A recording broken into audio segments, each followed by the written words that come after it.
I know it's cliche, but with everything happening in the world, celebrating love, life, and art is more important than ever. First Métis Man of Odesa is a story that explores just that, the power of love in the bleakest of moments.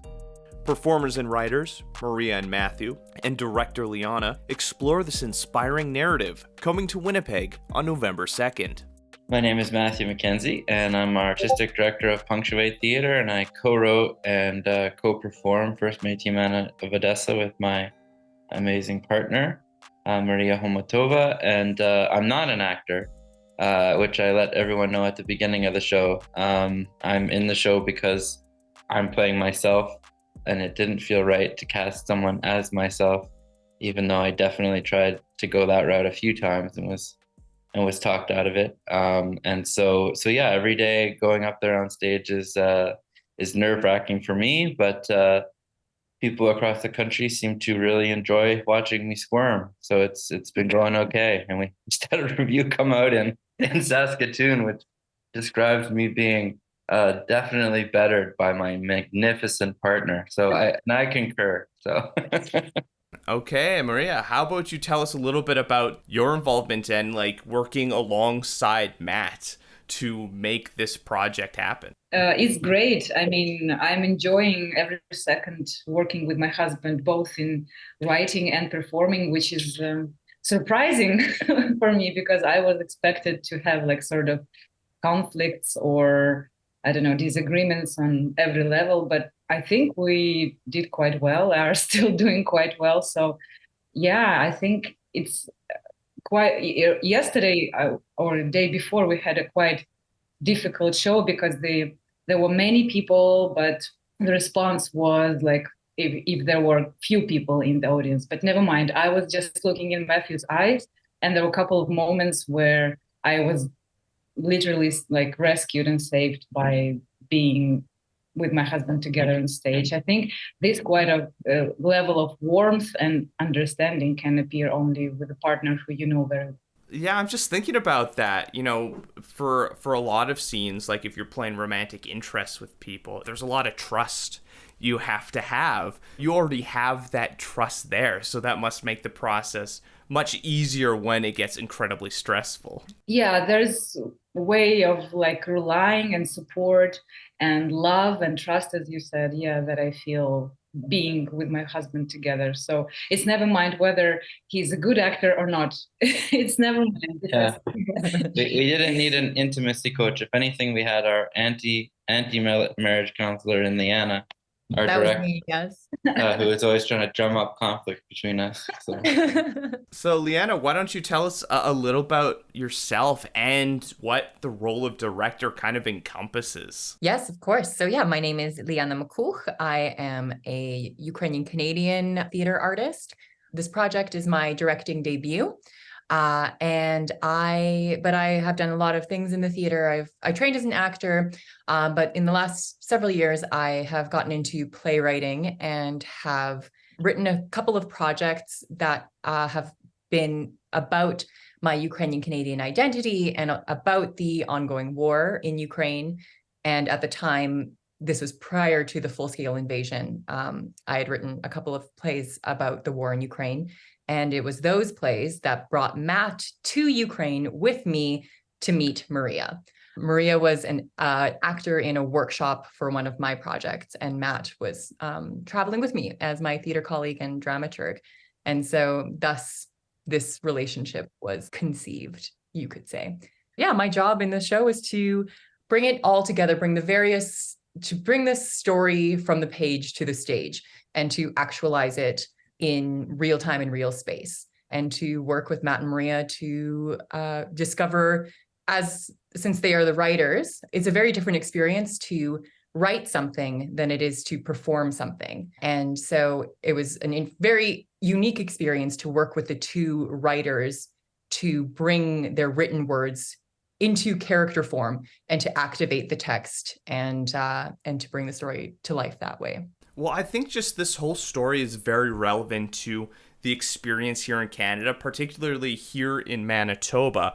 You know, we have a large Ukrainian diaspora who's come because of the wars, refugees, but now like the community continues to grow. People are coming together, sharing their culture, sharing their language and traditions. And, you know, just recently, our new premier working to have Louis Riel recognized as the first premier of Manitoba. So both Ukrainian and Métis cultures are very relevant right now here in Manitoba. So it's really cool to see this story come here. Why don't you walk me through a little bit about the process of creating it, from writing to the stage? Maybe we can just go around and you tell me a little bit about your experiences working on it. Only a few months after we welcomed our son Ivan into the world, I started. Well, should we talk about the process of writing it, or the actual story of the play? Well, whatever you feel is most relevant. Well, Lianna mentioned that we met in a workshop in Kyiv, and we struck up a friendship, and we were in contact for about a year. And then I worked up the nerve to ask Masha if she kind of felt that there was maybe a connection more than friendship. And apparently she'd been waiting for me to ask that for a while. For a year, yeah. And so I finally got around and worked up the nerve. And so she took a leap and came and visited me in Canada, in Toronto. And then I returned with Lianna for a second time to Ukraine just a couple months later. And that's where I was able to meet Mariya's parents and see Odessa, which is an amazing city in Ukraine. And then shortly after I returned from that trip, just a couple days, COVID really fully hit, and all the international travel borders were closed. And so that suddenly threw a big wrench in our plans. And then I found out that I'm pregnant, and we're in different countries, separated by COVID. And that's just the beginning of the story. We won't say anything more because it will be probably a spoiler, but that's just the first hurdle that we had to.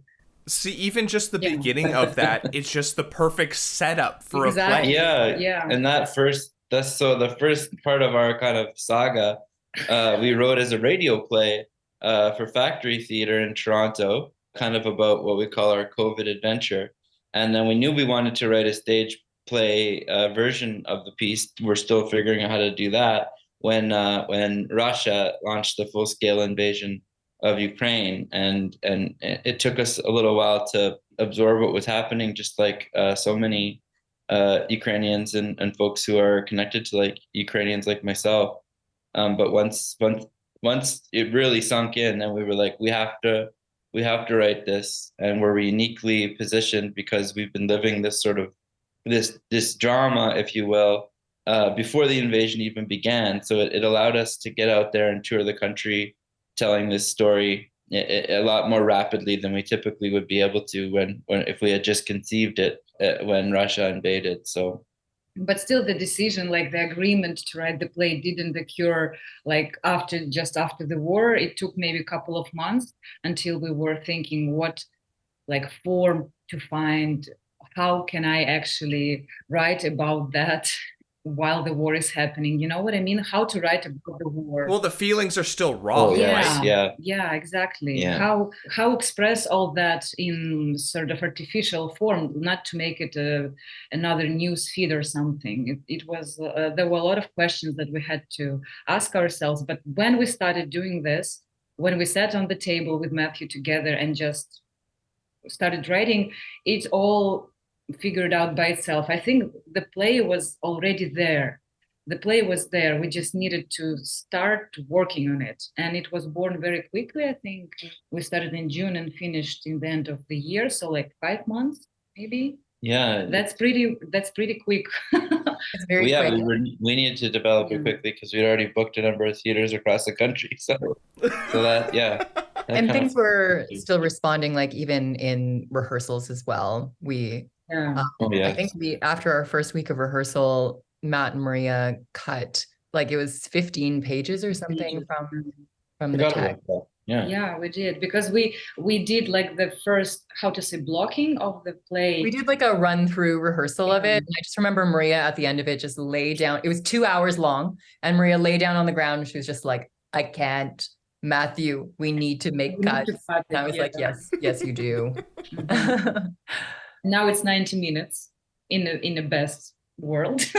Yeah. Sometimes 95, but yeah, that's a big difference. Wow. So Lianna, when did you come on board with this project? Matt came to me and he was like, I want you to direct it. And I was like, I've never directed anything before. And he was like, I don't care.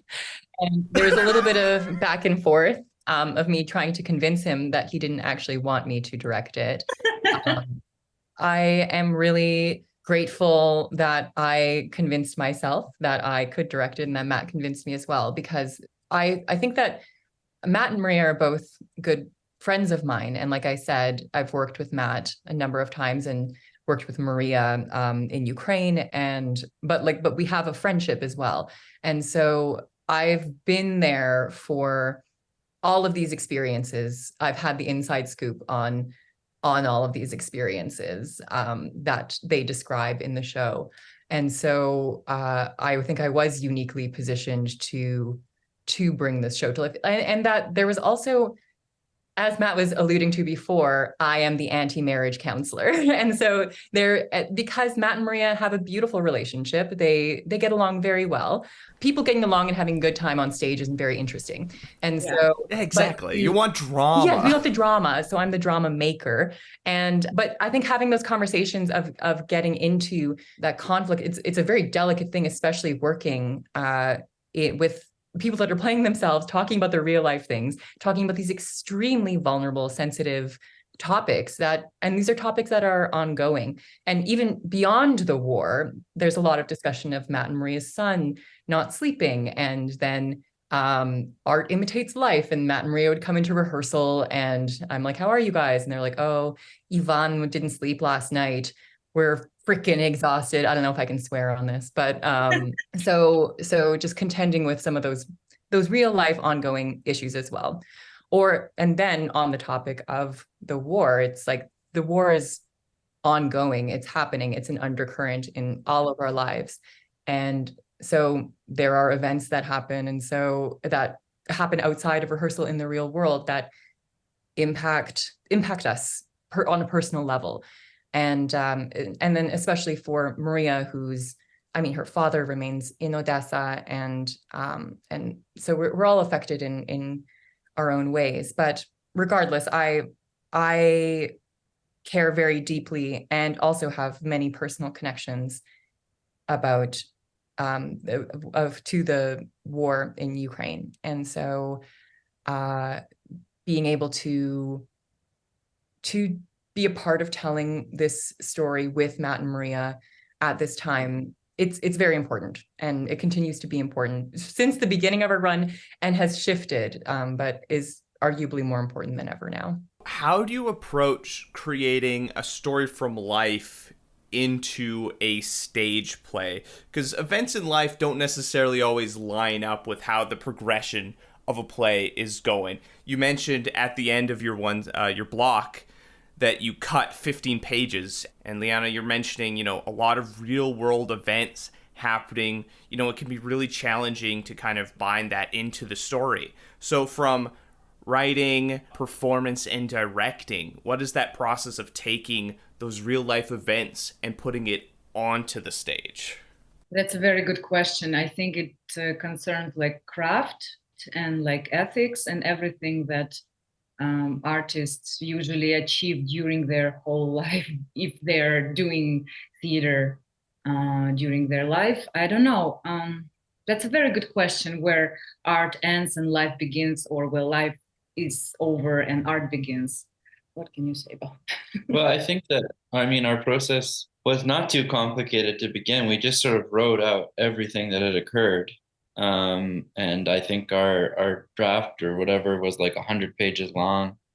And now our working draft is less than half of that. So even if there were little anecdotes or funny things or dramatic things that occurred during the last few years, we had to figure out whether they really served the dramatic arc of what we were sort of building, and whether sometimes, there were certain things we were like, if this is ever a book, this would be good in the book. these moments might be really fun if this is ever a film. But we really tried to find the story that was best for the theater. And it's like, oh, the piece is overtly theatrical, right from the get-go, break down the fourth wall, and we kind of go from there. But I think that oftentimes, people are asking, is it a true story? How true is it? And of course, Mariya talked about this in relation to other theater that's based off real events. As soon as you write stuff down, and even if everything's true, the moment you start omitting things, it starts to shift what story you're telling. And so, it's a true story that's been put into a play. But we found that anytime, when we were writing, that we kind of deviated from what actually happened, that actually really didn't serve us. So often it was us really thinking about, okay, but what actually happened? What was the strange thing, or the funny thing, or the... So it's an instance where fact was more interesting than the fiction. Oh yeah, which was really shocking to me. I thought we were going to have to reach a point where, okay, now we have to go entirely into make-believe land, and I would do that, and then I'd be like, oh, this is terrible, and we cut that, and we go back to what actually went down. So that was a new experience for me as a writer, for sure. Yeah, and then from a directorial perspective, the story is told in this like tandem storytelling style way. And a lot of it, I was really fortunate that I could be a part of a lot of these development workshops that we were having leading up to when our rehearsals began last February. But a lot of the discussions were like, how can we make this more active? How can we make this more active? And so that it's not just two people sitting and telling a story about what happened to them. And so a lot of our discussions in rehearsal or notes are always about that you're living through it in the moment. You are telling this story, but Matt and Mariya are living through their love story every single night. And when they're present in the moment, they may be telling a story, but the feelings are all present in there. And that's when the story really clicks and really works. And it's really, really unique in that way. And then sometimes they find themselves falling into a scene where they're playing the scene and playing their characters lost in a scene in a moment in time. And then they switch back into storyteller mode. Just in that way, the presentation and performance experience is just something really unique. And I think something that audiences haven't seen a lot of. And then also just how we brought the real life, the ongoing real life circumstances.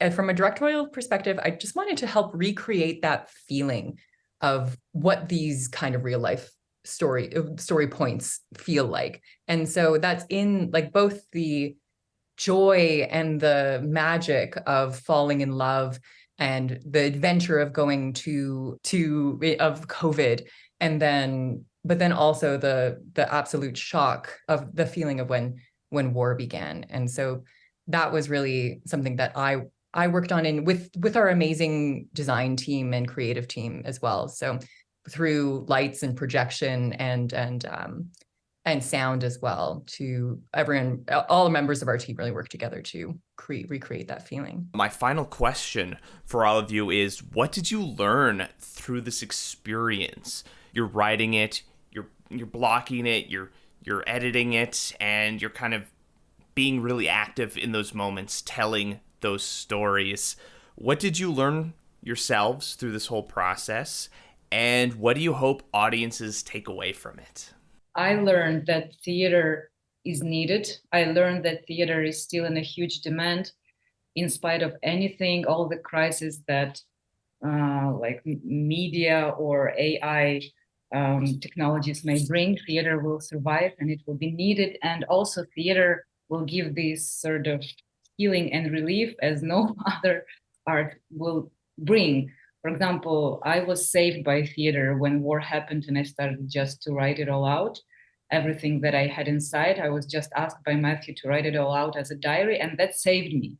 I think I was saved by going on stage and delivering this story every night to people who, after the show, come up to me and say that they're grateful that we shared this story. That means they need to hear that because maybe they also went through something similar as we did, which means that, yeah, it's just a huge inspiration and belief in art for myself, because I was going through a crisis that maybe art is not needed anymore. And I don't have to be an actor who needs this acting profession now when people are dying every day.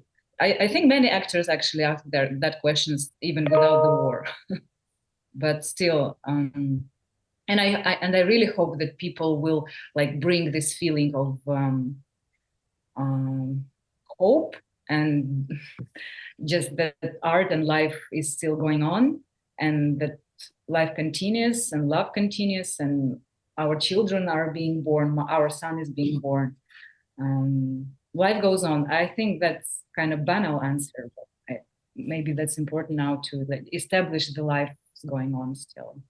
Yeah, I agree with Mariya, is that what I've really learned and has been affirmed through this experience and this process is that art has this ability to connect and make people, allow people to have this empathetic, cathartic experience, and an emotional experience. Through all of this, it's so easy just to dehumanize these stories that we hear, or through these repeated news articles or news cycles or hot takes and political pundits, that it's so easy to dissociate from the humanity of these large scale events. And for this story, so many people have come to us and felt like they now know somebody who has lived through this, or that they see the human face and the real human impacts behind it. And so I think, yeah, I've just learned how art connects us to our humanity and that universal experience. And I hope that people take away from, just see that, reconnect with that Ukraine is more than just a country at war, that it's real people, that it's a beautiful culture, and they fall in love with everything that Ukraine is, whether it's the beautiful streets of Odessa that we describe, or the resilience that the Ukrainian people have continued to demonstrate through all of this. And so, yeah, that's my take. All right, Matt, what has your experience been like? Things can be imperfect, especially when you're trying to represent life. You know, as a writer, I've tried to make things like perfectly polished. Every comma is in the right place, everything. And I think as a theater industry, we develop things to death. And some plays really lose their kind of magic in that development process, because they're not being put in front of an audience, or the risks aren't being taken in a timely fashion. And this was extremely accelerated process, but it was pretty incredible for us to be, both. I mean, we won 3 Doro Awards in Toronto in June, and I think back to June 2022, and both Lianna was saying she didn't know whether she was right to direct. She hadn't directed before, and Mariya was saying that she didn't know if she was a writer. And you fast forward a year later, and they both have won Doro Awards.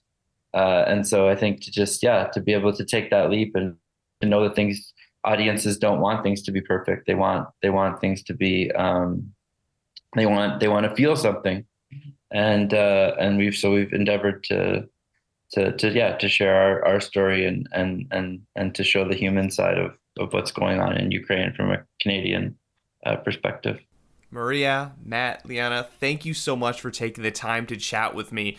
This this theater play sounds absolutely fantastic, and I can't wait to check it out. For audiences, where can they go to buy tickets, learn more about First Métis Man in Odessa? Oh, they can just visit the Royal Manitoba Theatre Centre website. And we're listed right there, and they can purchase tickets, no problem, on the website there. Have any stories you'd like us to share, or communities we should highlight? Leave a comment on our social media or reach out to us on our website. I'm Ryan Funk. This was You Talk, and have yourself a good one.